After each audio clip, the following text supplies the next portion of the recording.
A day in my life as a feeling ron nga panabot sa America for today video da.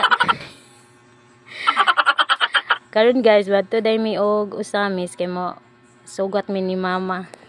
Kay gikan siya og Manila. Muli siya karong adlaw.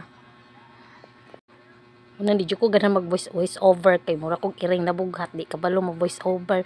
Ita jud ani mahimong vloggeress oy. Nako, wala pa jud layo pa jud kayo mi pa minaabot. Sa Panggil Bridge day may moagi guys. After 1 hour naabot nami sa Panggil Bridge. Mao ni ang Panggil Bridge guys. Nindot kayo ang view. Gusto kay ang hangin. Mong gigunitan ako akong cellphone. Og ayaw kay basin mapali siya sa lain. Huy, kuyawan.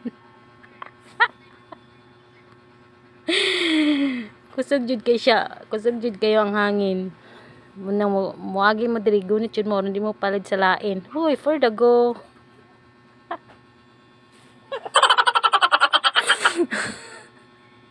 Uy, ano ko naunaan. So, hindi pag-voice over. Uy, kuyawan. Excited na kayo, mi. Kay muli na akong mama. Uy, pag sure ba? Basin excited sa dala. Bitaw ay excited na may muli ang among mama kay do. Mga 1 month siya sa Manila. Dugay na kayo nakauli. Gimingaw na mi. Charge!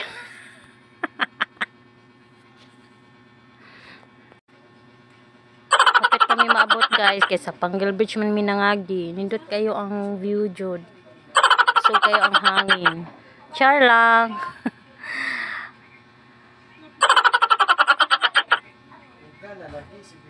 Ay paytay wala jud ko hunahunaan ay mana di ko ganan mag voice over ko wala tay mahunahunaan sa tagi istorya. After 2 years abot na gyud mi sa Osamis Airport guys. Ano akong papa. Gwapo kay akong papa no. Tawa na siya kay excited na kay siya maabot yang kuan. Yang palaging nag-aaway. Hoy, kuya. Palaging nag-aaway. Joke lang.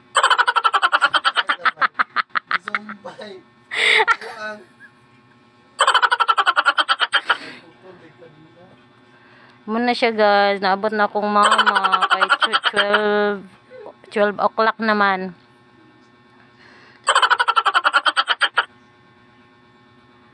To ara akong mama. Muna akong mama nanugat din ng 3 ka bata. Excited yan. Gimingaw na akong manghod. Muna akong mama, gwapa kayo. Kadaghag bag. Gunit-gunit dito sa kabaga. Char lang. Then pagkaman ana guys, nangaon day mi. Nangaon mi sa daplin. Mura to buy.